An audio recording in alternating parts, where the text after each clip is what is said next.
नमस्कार दोस्तों, मैं Abhishek Kumar Abhishek civil services YouTube channel में आपका स्वागत करते हैं।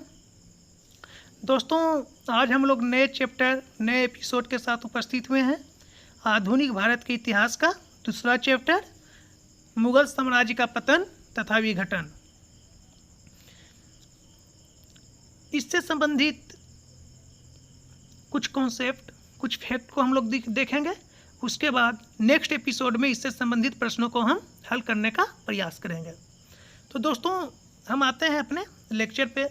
हेडिंग आप लोगों को स्क्रीन पे दिखाई दे रहा होगा कि मुगल साम्राज्य का पतन तथा विघटन, जिसमें हम लोग पढ़ेंगे जजाऊ का युद्ध जो 18 जून 1707 ईस्वी को हुआ, बीजापुर का युद्ध जो 1709 ईस्वी में हुआ। इसका हम लोग फ्रेम इस तरह बनाया है। उसके बाद बहादुर शाह प्रथम आते हैं, 1707 से 1712 ईस्वी तक रहते हैं। इससे थोड़ा प्रीवियस जाएंगे, औरंगजेब के समय में जाएंगे। फिर हम लोग देखेंगे इसका उपाधि क्या क्या था, वास्तविक नाम क्या था। इसी तरह हम जहांगीर शाह के बारे में देखेंगे। दोस्तों, जिसे हम क्या कहते हैं, जिसे लंपट मूर्ख भी कहा जाता था। फिर इसी तरह हम फर्रुखसियर के बारे में देखेंगे। उसके बाद रफ़ी-उद-दौला के बारे में हम लोग देखेंगे। मोहम्मद शाह, जिसे रोशन अख्तर भी कहा जाता है, इस डायग्राम के माध्यम से हम लोग समझने का प्रयास करेंगे इसके बारे में। फिर आता है अहमद शाह। इसी तरह हम लोग जिस तरह से डायग्राम बनाए, एक एक चीज़ को हम लोग डील करते हुए चलेंगे। आलमगीर द्वितीय, शाहजहां, शाह आलम द्वितीय, अकबर द्वितीय के बारे में इसी तरह हम लोग देखेंगे। फिर अंतिम मुगल बादशाह जो है बहादुर शाह द्वितीय के बारे में देखेंगे, इसका उपनाम क्या था। फिर मुगल साम्राज्य के दरबार में, मुगल दरबार में कौन कौन से दल थे, उसके बारे में देखेंगे। फिर हम लोग देखेंगे मुगल साम्राज्य के विघटन के पश्चात विदेशी आक्रमण, जो नादिर शाह का आक्रमण और अहमद शाह अब्दाली का आक्रमण हुआ था, उसके बारे में थोड़ा बहुत देखेंगे। फिर हम लोग उत्तर मुगल साम्राज्य के पतन के कारण के बारे में देखेंगे। तो दोस्तों, आते हैं हम लोग अपने लेक्चर पे। मुगल साम्राज्य का पतन तथा विघटन। दोस्तों, औरंगजेब की, थोड़ा सा हम औरंगजेब के बारे में आप लोगों को चर्चा कर दें। औरंगजेब की मृत्यु जो है दोस्तों 3 मार्च 1707 ईस्वी को अहमदनगर में हो गई थी, और उस समय उसके 3 पुत्र जीवित थे, मोहम्मद मुअज्जम, मोहम्मद आजम और कामबख्श। लेकिन दोस्तों, औरंगजेब के कुल 5 पुत्र थे, जो क्रमशः कौन कौन थे? मोहम्मद सुल्तान, मोहम्मद अकबर, मोहम्मद मुअज्जम, मोहम्मद आजम और कामबख्श। अब आप लोगों के दिमाग में क्वेश्चन उठ रहा होगा कि तो 3 ही पुत्र क्यों जीवित थे, 2 कहाँ चले गए थे? तो दोस्तों, इसमें 2 पुत्र जो थे, मोहम्मद सुल्तान और मोहम्मद अकबर की मृत्यु जो है औरंगजेब के जीवन में काल में ही इनका निधन हो जाता है, 2 पुत्रों का। उसके बाद औरंगजेब का निधन 3 मार्च 1707 ईस्वी को अहमदनगर में होता है। उस समय इनके 3 पुत्र ही जीवित रहते हैं, जिनका नाम है मोहम्मद मुअज्जम, मोहम्मद आजम और कामबख्श। दोस्तों, 1707 ईस्वी में जब औरंगजेब की मौत होती है, तो उसके तीनों बेटों के बीच गद्दी के लिए क्या होते हैं? संघर्ष हो जाते हैं, लड़ाई झगड़े स्टार्ट हो जाते हैं। और उसके बाद औरंगजेब के निधन के बाद 65 वर्षीय पुत्र जो है मोहम्मद मुअज्जम ने शाह आलम की उपाधि धारण कर लाहौर के उत्तर स्थित शाहदौला पुल पर मई 1707 ईस्वी को बहादुर शाह प्रथम नाम से सम्राट घोषित करता है। तो दोस्तों, जब इसका 3 पुत्र जो था, मोहम्मद मुअज्जम, मोहम्मद आजम और कामबख्श, इन तीनों के बीच क्या होती है? औरंगजेब की मृत्यु के बाद संघर्ष होने लगता है, और इस संघर्ष में 65 वर्षीय मोहम्मद मुअज्जम शाह आलम की उपाधि धारण करके अपने आप को क्या करता है? सम्राट घोषित कर लेता है। तो दोस्तों, हम लोग देखेंगे अब कि बहादुर शाह प्रथम कौन थे, इनका उपाधि क्या था, इनके शासनकाल में कौन कौन सी महत्वपूर्ण घटनाएं हुई। उससे पहले आप लोगों को स्क्रीन पर दिख रहा होगा 2 युद्ध, इसको हम डिस्कस कर लेते हैं, जजाऊ का युद्ध और बीजापुर का युद्ध। तो दोस्तों जजाऊ का जो युद्ध था वो 18 जून 1707 ईस्वी को हुआ था। इस युद्ध में जो है दोस्तों बहादुर शाह ने आजम को पराजित कर मार डाला। इसमें आजम के 2 पुत्र भी मारे गए। दूसरा युद्ध है बीजापुर का युद्ध, जो जनवरी 1709 ईस्वी में होता है। इस युद्ध में बहादुर शाह और कामबख्श के बीच हुआ। कामबख्श घायल इस युद्ध में होता है और अगले दिन ही उसकी क्या हो जाती है, मृत्यु हो जाती है। और कामबख्श का पुत्र भी इस युद्ध में क्या होता है, मारा जाता है। तो दोस्तों आपसे क्वेश्चन क्या आ सकता है, औरंगजेब की मृत्यु कब हुई? 3 मार्च 1707 ईस्वी को। कहाँ हुआ? अहमदनगर में। औरंगजेब के कुल कितने पुत्र थे? तो 5। कौन कौन? तो मोहम्मद सुल्तान, मोहम्मद अकबर, मोहम्मद मुअज्जम, मोहम्मद आजम और कामबख्श। औरंगजेब के जीवन काल में औरंगजेब के कितने पुत्रों का निधन हो जाता है? तो 2 पुत्र। कौन कौन? तो मोहम्मद सुल्तान, मोहम्मद अकबर। औरंगजेब के निधन के बाद या किन किन पुत्रों के बीच संघर्ष स्थापित होता है? तो 3 पुत्रों के बीच संघर्ष स्थापित होता है। कौन कौन? तो मोहम्मद मुअज्जम, मोहम्मद आजम और कामबख्श। जिस समय शाह आलम या मोहम्मद मुअज्जम ने अपने आप को सम्राट घोषित किया उसमें वह कितना वर्ष का था? तो 65 वर्ष का था। किस पुल पर उसने बहादुर शाह प्रथम के नाम से अपने आप को सम्राट घोषित किया? तो शाहदौलापुर पुल पर। कब? तो मई 1707 ईस्वी में। इस हिसाब से क्वेश्चन यहाँ से बन सकते हैं। जजाऊ का युद्ध कब हुआ? तो 18 जून 1707 ईस्वी को।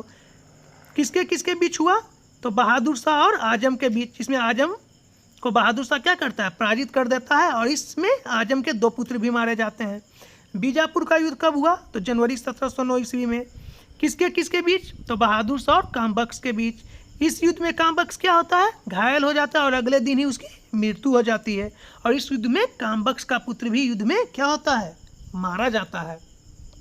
अब हम लोग डिस्कस करेंगे बहादुर शाह प्रथम के बारे में। स्क्रीन पर जो आपको नजर आ रहा होगा, तो बहादुर शाह प्रथम, जिसे हम शाह आलम प्रथम के नाम से भी जानते हैं, इसका कार्यकाल है 1707 से 1712 ईस्वी। इसका एक उपाधि है, अन्य उपाधि साहेब बेखबर, जो खाफी खां द्वारा प्रदत्त किया गया है। खाफी खां ने इन्हें साहेब बेखबर की उपाधि से सम्मानित किया था। तो पूछ जाएगा आपसे क्वेश्चन, किस मुगल बादशाह को साहेब बेखबर के नाम से जाना जाता है? तो बहादुर शाह प्रथम। किस मुगल बादशाह को शाह आलम प्रथम के नाम से भी जाना जाता है, जिनका एक अन्य नाम शाह आलम प्रथम भी था? तो बहादुर शाह प्रथम। किस मुगल बादशाह को साहेब बेखबर के नाम से जाना जाता है? बहादुर शाह प्रथम। साहेब बेखबर की उपाधि इसे किसने दिया था? तो खाफी खां ने। इस ढंग से आपसे क्वेश्चन पूछा जा सकता है। बहादुर शाह का वास्तविक नाम क्या था? तो मुअज्जम था। दोस्तों फिर बहादुर शाह में हम लोग देखेंगे, बहादुर शाह प्रथम जो है सबसे वृद्ध मुगल शासक था, सबसे बूढ़ा मुगल शासक था, जो उत्तरवर्ती मुगलों में प्रथम व अंतिम शासक था जिसने वास्तविक सत्ता का उपयोग किया था।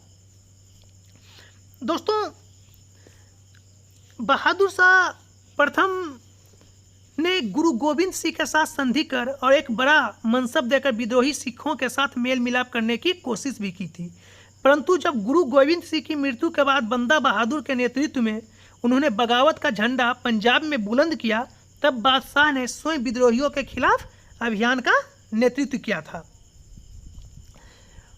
तो यहाँ से आपसे क्वेश्चन क्या बन सकता है? बहादुर शाह प्रथम के बारे में आप नोट भी कर सकते हैं।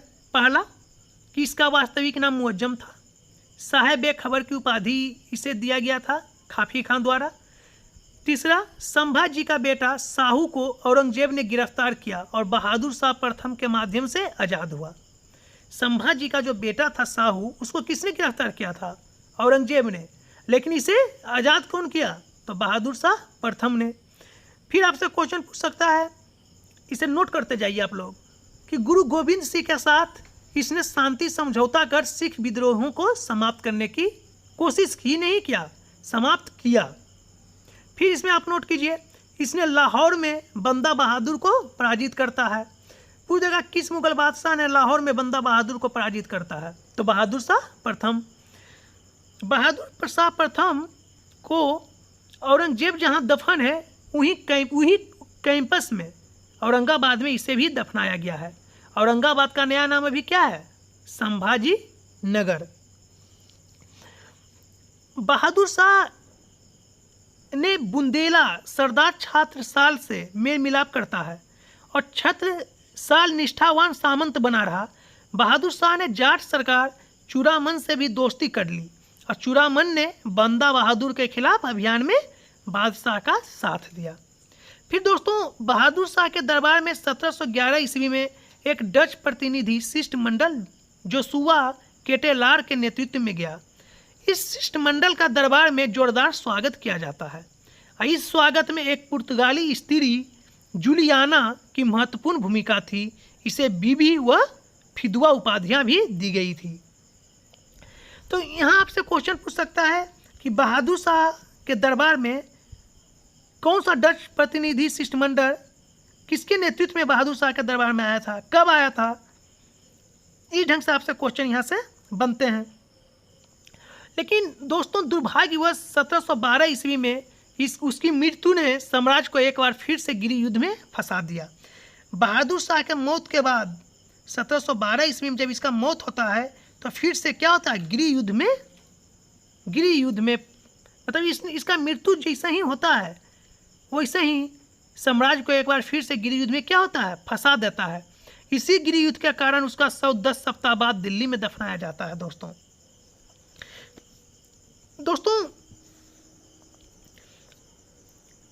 ओवन सिडनी ने लिखा है, मुगल सम्राटों में बहादुर शाह अंतिम सम्राट था जिसके संबंध में कुछ अच्छे शब्द कहे जा सकते हैं।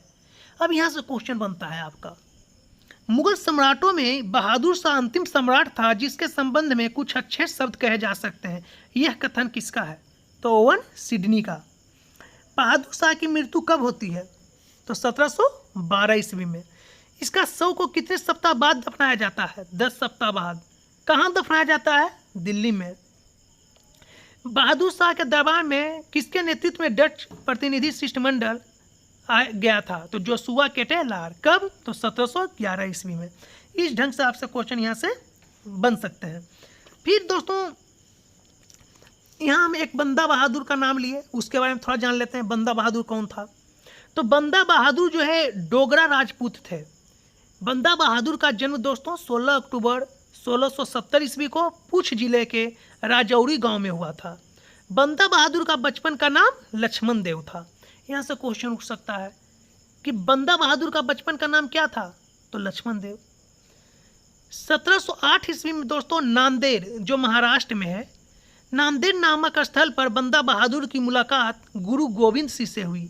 यहीं पर गुरु गोविंद सिंह ने उन्हें अपना बंदा मतलब सेवक बनाया तथा उत्तर भारत में खालसा पंथ के शत्रुओं से बदला लेने का आदेश दिया।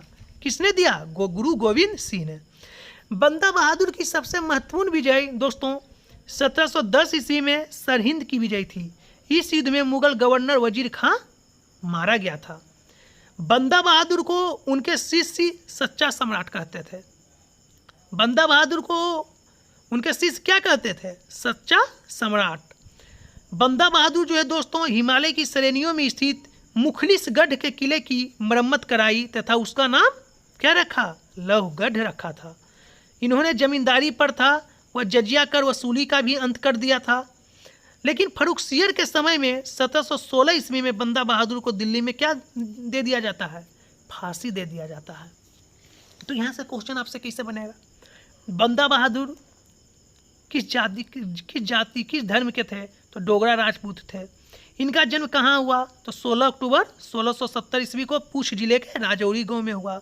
इनके बचपन का नाम क्या था? लक्ष्मण देव था। इनका मुलाकात गुरु गोविंद सिंह से कहाँ होता है?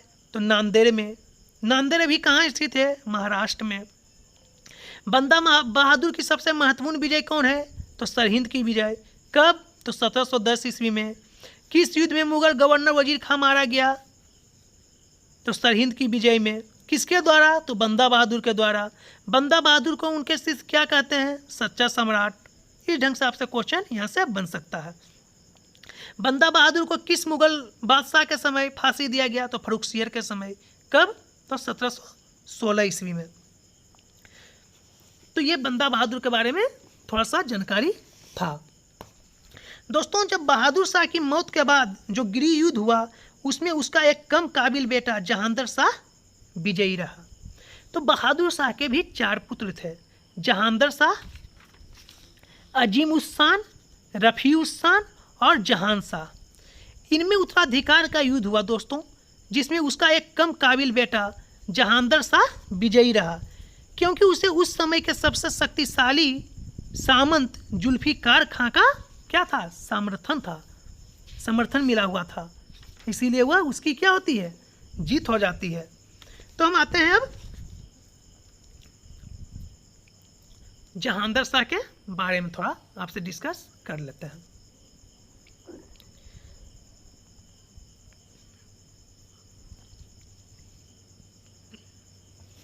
आपको स्क्रीन पर दिखाई दे रहा होगा जहांदर शाह। दोस्तों, आपको पहले ही हम बता चुके हैं कि जहांदर शाह जो है एक कमज़ोर शाहजादा था। उसमें सद्व्यवहार, बड़प्पन और शिष्टाचार की क्या थी? कमी थी। उसके शासनकाल में दोस्तों प्रशासन वस्तुतः किसके हाथों में था? जुल्फिकार खां के हाथों में होगा, क्योंकि इसी के समर्थन से क्या हुआ था? यह विजयी हुआ था। तो स्वाभाविक सी बात है, जिसके समर्थन से यह विजयी हुआ तो वास्तविक जो शासन है किसके हाथों में रहेगा? उसी के हाथ में। तो जुल्फिकार के खां के हाथों में इसका प्रशासन इसके शासनकाल में था। जुल्फिकार खां जो है इसके हाथ में प्रशासन भी था और ये उसका वजीर भी बन गया था।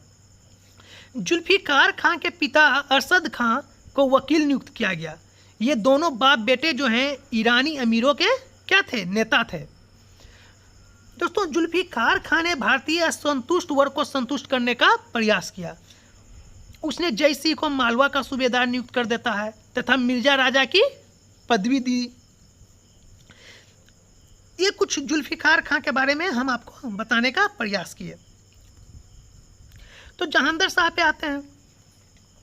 जहांदर शाह का कार्यकाल 1712 से 1713 ईस्वी है। जहांदर शाह को लंपट मूर्ख भी कहा जाता है।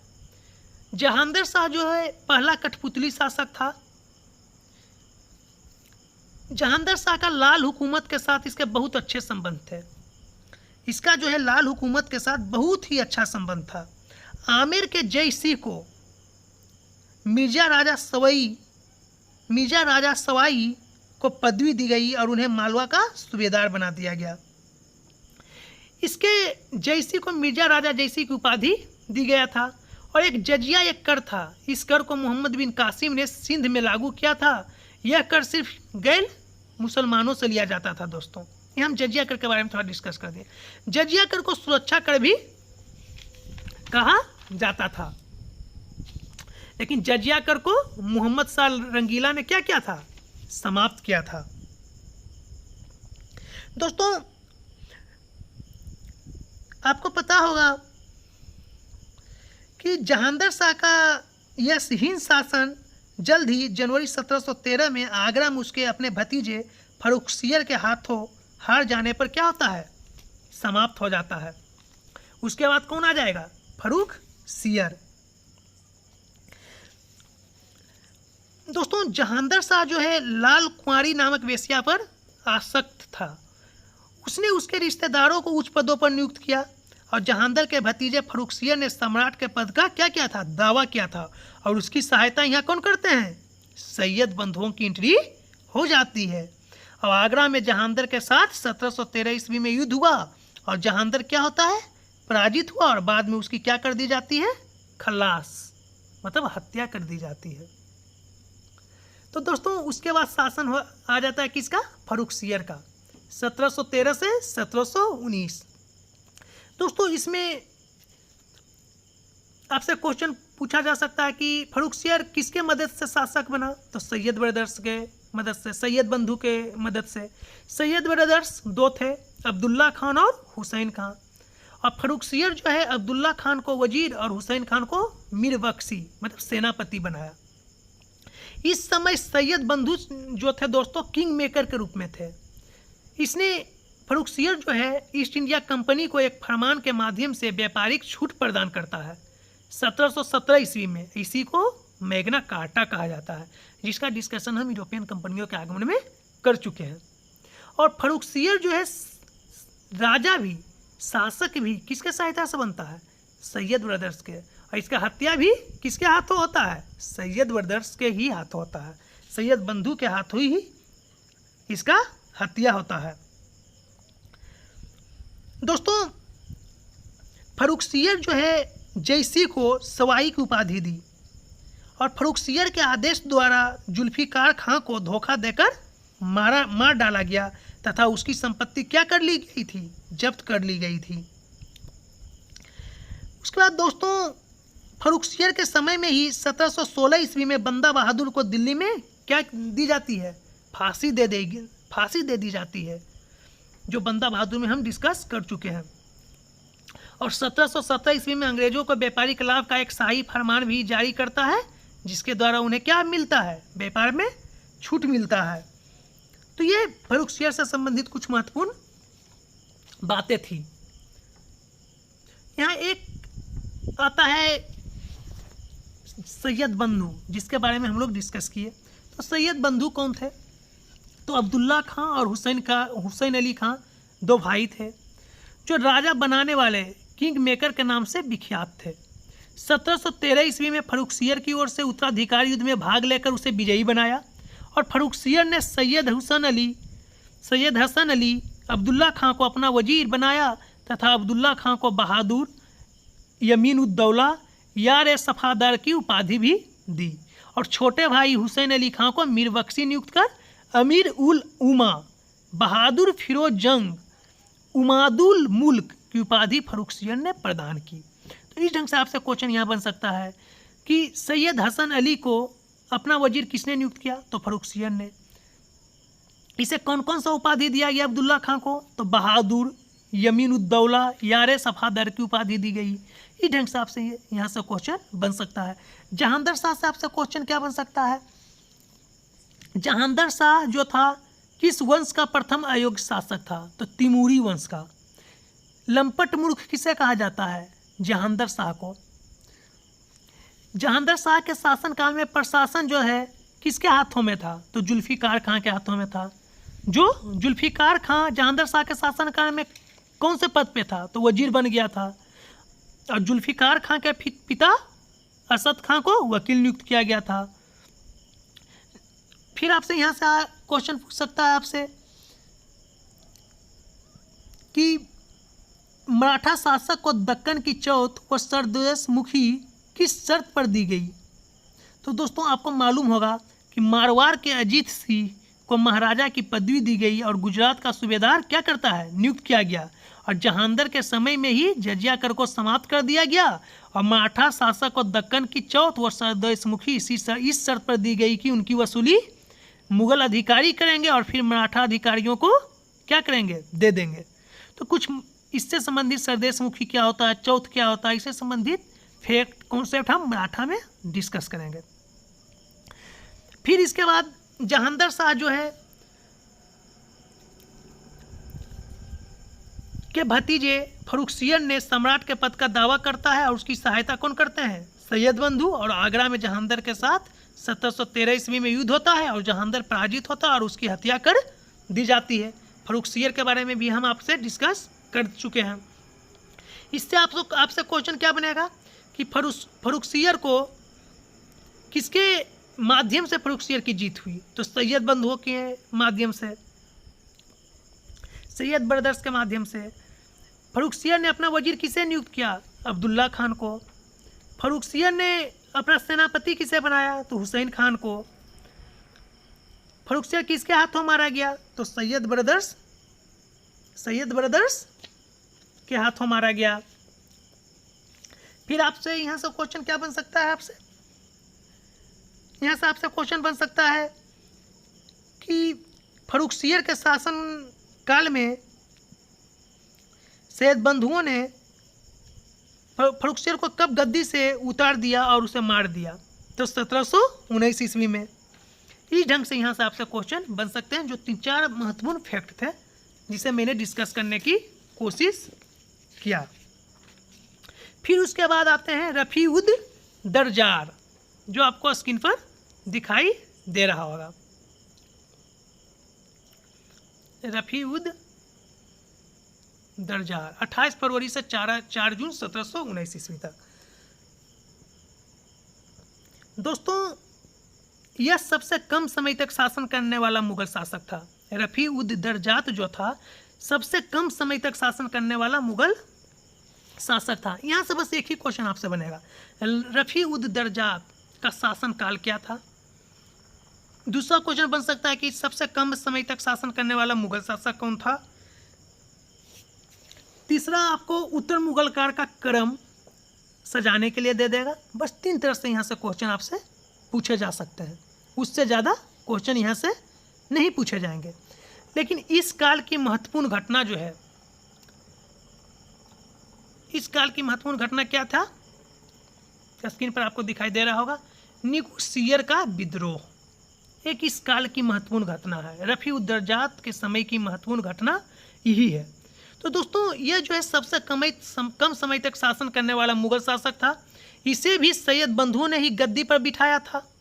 और इसकी मृत्यु जो है किस रोग से होता है, ये भी पूछ देता है यूपीपीसीएस, कि पूछ देगा आपको कि रफ़ी उद दरजात की मृत्यु किस रोग से हुआ? तो क्षय रोग, टीबी से हुआ था। और इस काल की उल्लेखनीय घटना क्या है? निकुसियर का विद्रोह जिसे कहा जा सकता है, जिसने आगरे के दुर्ग पर अधिकार कर अपने सम्राट पद की घोषणा कर दी थी। निकुसियर अकबर द्वितीय का पुत्र था। निकुसियर कौन था? अकबर द्वितीय का पुत्र था। उसके बाद आता है रफ़ी उद दौला, जो 6 जून से 17 सितंबर 1719 ईस्वी तक शासन करता है। रफ़ी उद दरजात की मृत्यु के बाद सैयद बंधुओं ने इसे गद्दी पर बैठाया और इसने शाहजहां द्वितीय की उपाधि धारण किया। और यह दूसरा शासक कम समय तक शासन किया। सितंबर 1719 ईस्वी में इसकी क्या होती है? बीमारी के कारण इसकी भी मृत्यु हो जाती है। तो इसे गद्दी पर कौन बैठाया रफ़ी उद दौला को? तो सैयद बंधुओं ने। रफ़ी उद दौला ने कौन सी उपाधि धारण की? तो शाहजहां द्वितीय की उपाधि। शाहजहां द्वितीय की उपाधि किसने ग्रहण की? तो रफ़ी उद दौला। दूसरा सबसे कम समय तक शासन करने वाला मुगल सम्राट कौन था? रफ़ी उद दौला। पहला कौन था? रफ़ी उद दरजात।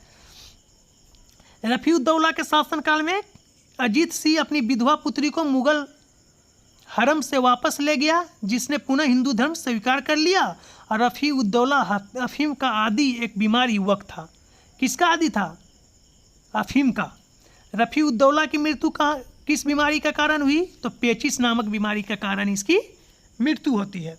उसके बाद आता है आपका रंगीला बादशाह Mohammad Shah. Very very important. Mohammad Shah, इसका एक अन्य नाम रोशन अख्तर के नाम से भी यह जाना जाता है। स्क्रीन पर आपको दिख रहा होगा मोहम्मद शाह के बारे में।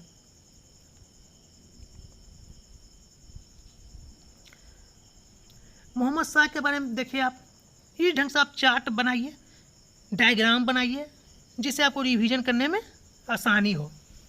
तो दोस्तों, मोहम्मद शाह का उपनाम क्या था? आपको स्क्रीन पर दिखाई दे रहा होगा कि मोहम्मद शाह का उपनाम क्या था? रंगीला बादशाह। और इसका वास्तविक नाम क्या था? रोशन अख्तर। और जजिया कर को अंततः किसने समाप्त कर दिया? इससे पहले हम आपको बताए थे, मोहम्मद शाह ने। और इसी के शासनकाल में नादिर शाह, जो ईरान का नेपोलियन था, 1739 ईस्वी में भारत पर आक्रमण करता है। और दीवाने आम और दीवाने खास को नादिर शाह क्या कर लेता है? लूट ले गया। और दीवाने आम और दीवाने खास की खासियत थी दोस्तों कि यह कोहिनूर हीरा का बना हुआ था। किस हीरा का बना हुआ था? कोहिनूर हीरा का। और नादिर शाह को क्या कहा जाता है? ईरान का नेपोलियन। और मोहम्मद शाह के शासनकाल में ही 1724 ईस्वी में चिनकिलीज खां के नेतृत्व में हैदराबाद स्वतंत्र राज्य के रूप में क्या होता है? स्थापित होता है। और बंगाल 1719 ईस्वी में स्वतंत्र बंगाल राज्य की स्थापना मुर्शिद कुली खां करते हैं। और 1748 ईस्वी में क्या होता है इसी के शासनकाल में 1748 ईस्वी में, इसी के शासनकाल में अहमद शाह अब्दाली ने पहली बार भारत पर क्या करता है, आक्रमण करता है। तो दोस्तों हैदराबाद, अवध और बंगाल की स्थापना किसके शासनकाल में होता है, मोहम्मद शाह के शासनकाल में। किसके शासनकाल में, मोहम्मद शाह के शासनकाल में होता है। यहाँ आपको स्क्रीन पर दिखाई दे रहा होगा साफ साफ, किसी के शासनकाल में स्वतंत्र राज्यों की नींव पड़ी, हैदराबाद, अवध और बंगाल की। 1722 ईस्वी में अवध राज्य की स्थापना कौन करता है, सआदत खां। तो इस ढंग से इसका इम्पोर्टेंट पॉइंट था जो आप नोट भी कर सकते हैं। सैयद बंधुओं का अंत भी इसके शासनकाल में हो जाता है। नादिर शाह का आक्रमण होता है। रोशन अख्तर जो है, मोहम्मद शाह जो मयूर सिंहासन पर बैठने वाला अंतिम शासक था। डायग्राम से आप समझ सकते हैं। इसके बारे में और कुछ इम्पोर्टेंट पॉइंट है। यह जो है दोस्तों बहादुर शाह के सबसे छोटे बेटे जहान शाह का पुत्र था। मोहम्मद शाह किसका पुत्र था, बहादुर शाह का सबसे छोटे बेटे जहान शाह का पुत्र था। और इसका अंत, इसके समय में इसका जो है दोस्तों अत्यधिक विलासितापूर्ण जीवन व्यतीत करने का कारण इसे रंगीला की उपाधि दिया गया था। इसे रंगीला बादशाह क्यों कहा जाता था, क्योंकि यह अत्यधिक विलासितापूर्ण जीवन व्यतीत किया। और इसी के काल में सैयद बंधुओं का क्या हो जाता है, अंत हो जाता है। फारस के जो शासक थे नादिर शाह दोस्तों, उसने 1739 ईस्वी में मोहम्मद शाह के समय में ही दिल्ली पर क्या करते हैं, आक्रमण करते हैं। तो ये सब इम्पोर्टेंट पॉइंट था मोहम्मद शाह से संबंधित। तो आपसे यहाँ से क्वेश्चन पूछ सकता है, रंगीला बादशाह किसे कहा जाता है, तो मोहम्मद शाह को। सैयद बंधुओं का अंत किसके शासनकाल में हुआ, तो मोहम्मद शाह के शासनकाल में। स्वतंत्र राज्य हैदराबाद, अवध, बंगाल की स्थापना या नींव किसके शासनकाल में पड़ी, तो मोहम्मद शाह के शासनकाल में। नादिर शाह का आक्रमण किसके शासनकाल में हुआ, तो मोहम्मद शाह के शासनकाल में। इस ढंग से आपसे क्वेश्चन यहाँ से पूछे जा सकते हैं। फिर आता है नेक्स्ट, आप देखिए नेक्स्ट शासक कौन है। नेक्स्ट शासक है अहमद शाह, जिसका शासनकाल है 1748 ईस्वी से 1754 ईस्वी तक। मोहम्मद शाह की मृत्यु के पश्चात उसका एकमात्र पुत्र अहमद शाह गद्दी पर बैठा। दोस्तों अहमद शाह का जन्म एक नर्तकी से हुआ था, जिसके साथ मोहम्मद शाह ने विवाह कर लिया था। इस मुगल सम्राट के काल में मुगल अर्थव्यवस्था जो है छीन भिन्न हो गई। कहीं कहीं उल्लेख मिलता है दोस्तों कि सेना को वेतन देने के लिए शाही सामान बिकने लगे तथा कई जगह वेतन न मिलने से सेना ने विद्रोह कर दिया था इसके शासनकाल में। और इसी के काल में 1748 ईस्वी में अहमद शाह अब्दाली ने भारत पर आक्रमण किया। और इसके समय में जो है दोस्तों राजकीय कामकाज का नेतृत्व राजमाता उद्धम बाई, जिनका उपाधि था किबल ए आलम, कर रही थी। और इसके समय में इसका पीर हिजरा जावेद खां दरबारी राजनीति का नेता बन चुका था। दोस्तों सफदर जंग ने जब जावेद खां की हत्या करवा दी, तब अहमद शाह ने इमादुल मुल्क को वजीर बनाया था। और इसी गाजीउद्दीन इमादुल मुल्क ने अहमद शाह को गद्दी से हटाकर अंधा कर जेल में डाल दिया तथा जहांगीर शाह के पुत्र आलमगीर द्वितीय को गद्दी पर बैठाया। और इसने आलमगीर द्वितीय को भी क्या करता है, हत्या करवा दी। तो दोस्तों इससे संबंधित क्या क्या फैक्ट हम आपको बता दिए। पहला, अहमद शाह अब्दाली सर्वाधिक बार भारत पर आक्रमण किसके शासनकाल में किया, तो अहमद शाह के शासनकाल में। सफदर जंग को अपना वजीर किसने नियुक्त किया, तो अहमद शाह ने। फिर यहाँ से आपसे एक क्वेश्चन पूछा जा सकता है, अहमद शाह का फिर हिजरा कौन था, तो जावेद खां, जो इसका राजनीति का दरबारी राजनीति का नेता बन चुका था।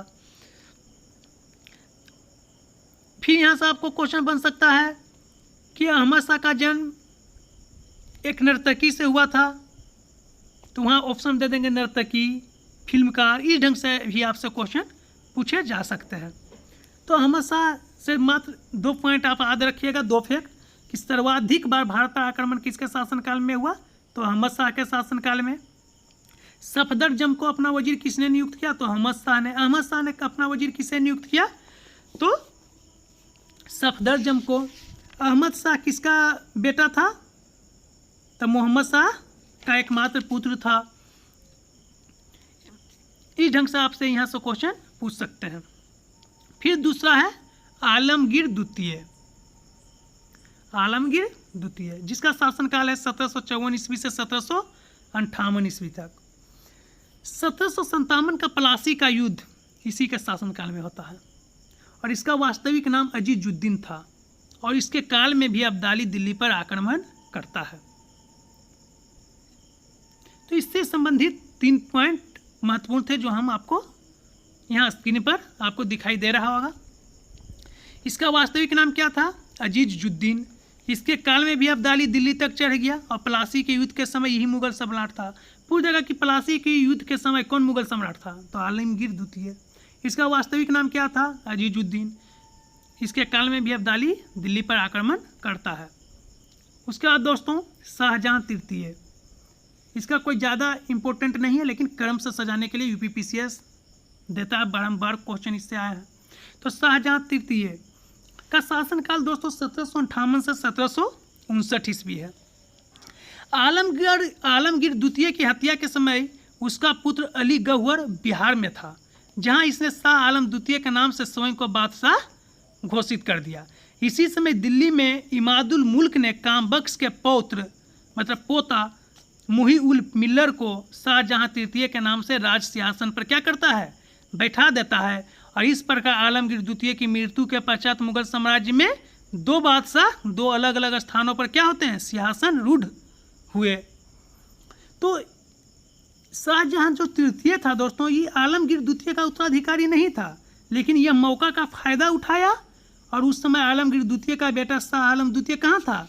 बिहार का गवर्नर था और मौका का फायदा उठाकर कहाँ बैठ गया? सिंहासन पर। तो ये ज़्यादा इम्पोर्टेंट नहीं है लेकिन क्रम से आपको पूछने के लिए ये यूपीपीसीएस में आपको दे सकता है। यूपीपीसीएस के लिए बहुत ही इम्पोर्टेंट है। उसके बाद आता है शाह आलम द्वितीय। शाह आलम द्वितीय, तो इससे आपका क्वेश्चन जो स्क्रीन पर दिखाई दे रहा होगा संबंधित पूछ सकता है। इसका वास्तविक नाम क्या था? तो शाह आलम द्वितीय का वास्तविक नाम क्या था? अली गौहर था। इसका शासनकाल 1758 से 1759 ईस्वी, फिर ये 1806 में भी आता है। तो इसका नाम जो है दोस्तों अली गौहर था। इसके समय में पानीपत का तृतीय युद्ध 1761 ईस्वी में तथा बक्सर का युद्ध 1764 ईस्वी में हुआ। शाह आलम द्वितीय ने कलाई को बंगाल, बिहार एवं उड़ीसा की दीवानी प्रदान की। 1765 ईस्वी से 1772 ईस्वी तक ये अंग्रेजों के संरक्षण में इलाहाबाद में रहा। 1772 ईस्वी में मराठों के संरक्षण में दिल्ली पहुंचा तथा 1803 ईस्वी तक उनका संरक्षण स्वीकार किया। गुलाम कादिर ने 1788 ईस्वी में शाह आलम द्वितीय को अंधा बना देता है और 1803 ईस्वी में अंग्रेज सेनापति लेक ने दौलत राव सिंधिया को पराजित किया तथा शाह आलम द्वितीय ने अंग्रेजों का संरक्षण क्या करता है? स्वीकार कर लिया और इस तरह दिल्ली पर अंग्रेजों का अधिकार हो गया तथा मुगल सम्राट अंग्रेजों के क्या बन गए? पेंशनर बन गए। 1806 ईस्वी में शाह आलम द्वितीय की क्या होती है? हत्या हो जाती है। तो इससे क्वेश्चन आपका क्या बन सकता है? इसका वास्तविक नाम क्या था? अली गौहर। पानीपत का तृतीय युद्ध किसके शासनकाल में हुआ? शाह आलम द्वितीय के शासनकाल में। बक्सर का युद्ध किसके शासनकाल में हुआ? शाह आलम द्वितीय के शासनकाल में। किसके समय में बंगाल एवं बिहार एवं उड़ीसा की दीवानी प्रदान की गई? शाह आलम द्वितीय के समय में। किसको? उसमें अंग्रेज गवर्नर कौन थे? तो लॉर्ड क्लाइव। फिर यहाँ से क्वेश्चन आपको पूछ सकता है किस संधि के अनुसार मुगल बादशाह ने अंग्रेजों को बिहार, बंगाल और उड़ीसा का दीवानी राइट दे दिया, भू राजस्व वसूलने का अधिकार दे दिया? तो इलाहाबाद की संधि।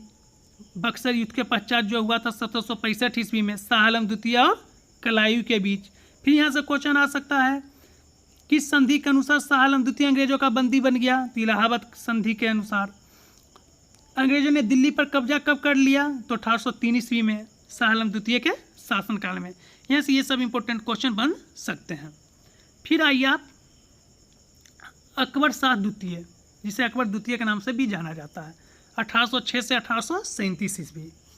ये भी अंग्रेजों के संरक्षण में प्रथम मुगल शासक बना। यहाँ इस सबसे इम्पोर्टेंट क्वेश्चन है कि अंग्रेजों के संरक्षण में प्रथम मुगल शासक कौन बना, तो अकबर द्वितीय।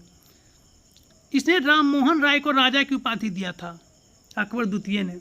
और फूलवारों की सैर त्यौहार की शुरुआत भी किसके शासनकाल में हुआ, अकबर द्वितीय के शासनकाल में। लॉर्ड हेस्टिंग्स जो है दोस्तों, इसी मुगल शासक से समानता का अधिकार मांगता है। किस मुगल शासक से लॉर्ड हेस्टिंग्स ने समानता का अधिकार मांगा, तो अकबर द्वितीय। लेकिन यह अधिकार किससे प्राप्त होता है, सबसे पहले यह सम्मान लॉर्ड एमहर्स्ट को, लेकिन मांगा कौन था, लॉर्ड हेस्टिंग्स। लैंग्वेज के बारे में हमने अपना पहला लेक्चर में आपको बताया था। यहाँ देखिए, आपको समझना पड़ेगा क्यों हम लैंग्वेज पे आपको कहते हैं बारंबार कि आप लैंग्वेज पे ध्यान दीजिए। इसीलिए दोस्तों अकबर द्वितीय के बाद दोस्तों आपको ये भी पता होगा किसी के समय में, अकबर द्वितीय के समय में 1835 ईस्वी में मुगलों के सिक्के क्या होते हैं, बंद हो जाते हैं। उसके बाद आता है बहादुर शाह द्वितीय 1837 से 1857 ईस्वी तक। यहाँ देखिए आप, बहादुर शाह द्वितीय आपको दिखाई दे रहा होगा स्क्रीन पर। बहादुर शाह द्वितीय जो है दोस्तों, ये अंतिम मुगल बादशाह था। इसका उपनाम जफर था। 1857 का विद्रोह इसी के शासनकाल में होता और यह जफर नाम से शायरी भी लिखता था। दोस्तों आपको साफ साफ दिखाई दे रहा होगा यहाँ,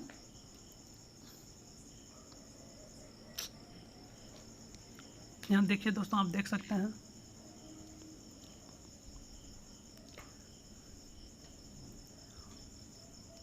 नीचे बहादुर शाह द्वितीय के बारे में आप इसको नोट डाउन भी करते जा सकते हैं। तो बहादुर शाह द्वितीय जो है दोस्तों, अंतिम मुगल बादशाह, जफर इसका उपनाम था। 1857 ईस्वी के विद्रोह के बाद इसे बंदी बना लिया गया, लेकिन कानूनी रूप से मुगल साम्राज्य 1 नवंबर 1858 ईस्वी को महारानी विक्टोरिया के घोषणा पत्र से क्या होता है, समाप्त हो गया। अब बहादुर शाह जफर को निर्वासित कर रंगून भेज दिया गया, जहां 1862 ईस्वी में इसकी क्या होती है, मृत्यु हो गई। तो जफर नाम से शायरी कौन लिखता था, बहादुर शाह द्वितीय। पूछ देगा आपको कि 1857 का विद्रोह किसके शासनकाल में हुआ था, बहादुर शाह द्वितीय के शासनकाल में। आपसे यहाँ से क्वेश्चन पूछ सकता है कि 1857 का विद्रोह किसके शासनकाल में हुआ था, तो बहादुर शाह द्वितीय के शासनकाल में। बहादुर शाह द्वितीय को कहाँ निर्वासित कर दिया गया, तो रंगून। बहादुर शाह द्वितीय की मृत्यु कब हुई, तो 1862 ईस्वी में।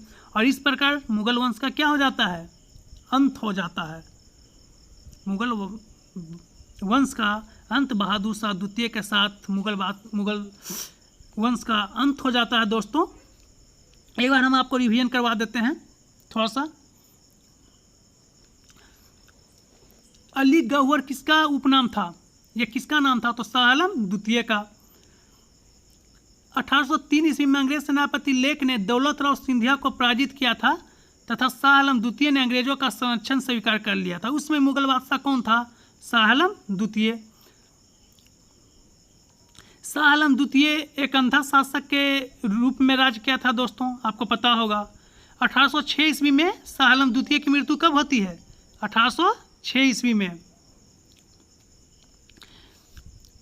इसी तरह से दोस्तों हमने उत्तर मुगल काल को डिस्कशन किया। और आपको पता होगा कि जब शाह आलम द्वितीय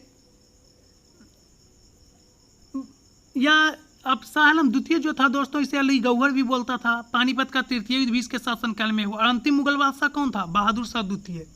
इसके बारे में एक अच्छा गजल लेखक था, आपको पता भी होगा, किसने, जफर नाम से अपना शायरी भी लिखता था। इसकी एक प्रसिद्ध नज्म है दोस्तों जो हम आपको बताना चाहते हैं। इसका एक प्रसिद्ध नज्म है कि न किसी की आँख का नूर हूँ, न किसी के दिल का करार हूँ, न किसी की आँख का नूर हूँ, न किसी के दिल का करार हूँ, जो किसी के काम न आ सका, जो किसी के काम आ न सका, मैं वो बुझता हुआ चिराग हूँ। जो किसी के काम न आ सका, मैं वो बुझता हुआ चिराग हूँ। सोचिए दोस्तों कितना इसे ठेस पहुंचा होगा जब इसे निर्वासित कर दिया जाता है। और उसी समय की एक प्रसिद्ध नज्म है, न किसी की आँख का नूर हूँ, न किसी के दिल का करार हूँ, जो किसी के काम ना आ सका वो, जो किसी के काम ना आ सका मैं वो बुझता हुआ चिराग हूँ। इसका एक प्रसिद्ध नज्म है दोस्तों। अब हम आते हैं मुगल दरबार में दल कौन कौन थे। तो आपको पता होगा मुगल दरबार में मुख्यतः कितने दल थे, स्क्रीन पर आपको दिखाई दे रहा होगा। तुरानी, ईरानी, अफगानी और हिंदुस्तानी। तुरानी में कौन कौन थे, तो निजामुल मुल्क अमीन खां और जकारिया खां। ईरानी जुल्फ़िकार खां, सआदत खां, अमीर खां और इसहाक खां। अफगानी में अली मोहम्मद खां और मोहम्मद खां। और हिंदुस्तानी में सैयद बंधु थे। तो दोस्तों यहाँ से आपसे क्वेश्चन ज़्यादा नहीं आता है। तुरानी गुट में कौन कौन थे ये पूछ देंगे, ईरानी गुट में कौन कौन थे, अफगानी गुट में कौन कौन थे और हिंदुस्तानी गुट में कौन कौन थे। इस ढंग से आपसे यहाँ से क्वेश्चन पूछा जा सकता है दोस्तों। उसके बाद हम आते हैं मुगल साम्राज्य के विघटन के पश्चात विदेशी आक्रमण जो हुआ था, नादिर शाह का आक्रमण और अहमद शाह अब्दाली का आक्रमण। इस पर थोड़ा सा डिस्कशन हम लोग कर लेते हैं। उसका करनाल का युद्ध। दोस्तों आपको पता होगा कि नादिर शाह का आक्रमण, जिसे ईरान का नेपोलियन भी बोला जाता है, जो फारस का शासक था, इसने 1739 ईस्वी में भारत पर आक्रमण किया, जिसे कुछ मुगल दरबारियों का भी आक्रमण करने के लिए आमंत्रण मिला था।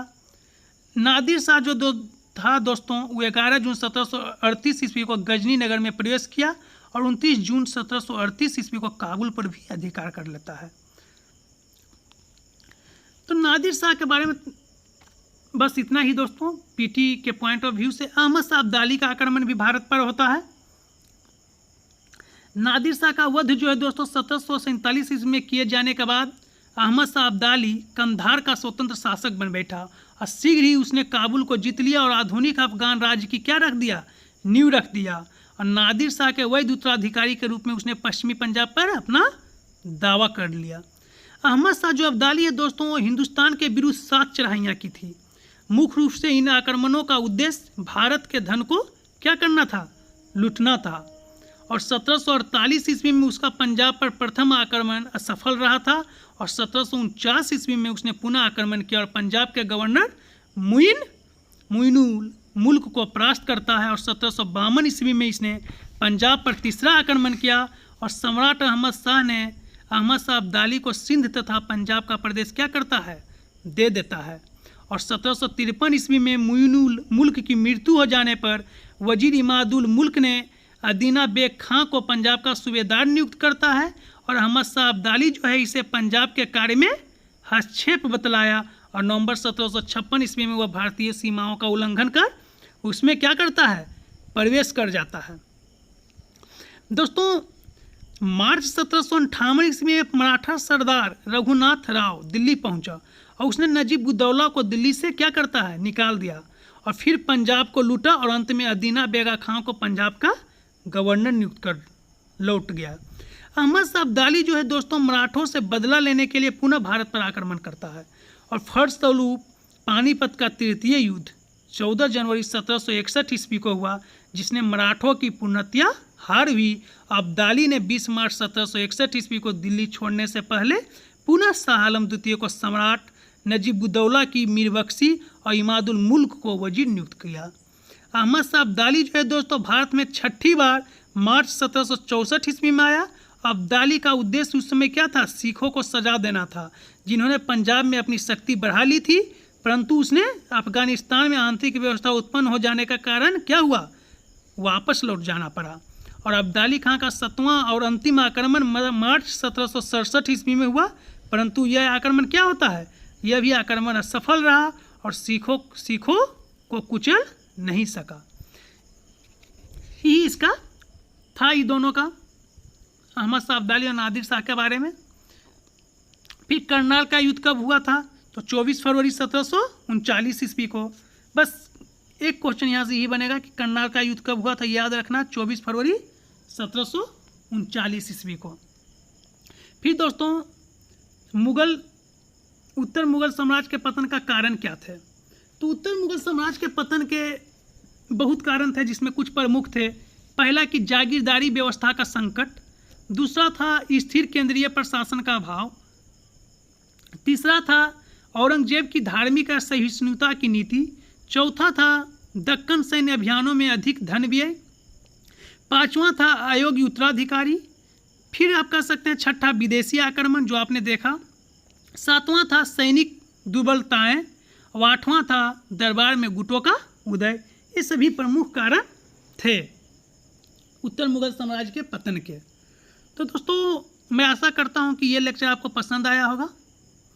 धन्यवाद दोस्तों। आप अपना चैनल अभिषेक सिविल सर्विसेज को लाइक, सब्सक्राइब और शेयर करना न भूलें। नेक्स्ट वीडियो में हम उत्तर मुगल साम्राज्य के पतन तथा विघटन से संबंधित प्रश्नोत्तर सीरीज भी लेकर आएंगे। धन्यवाद दोस्तों।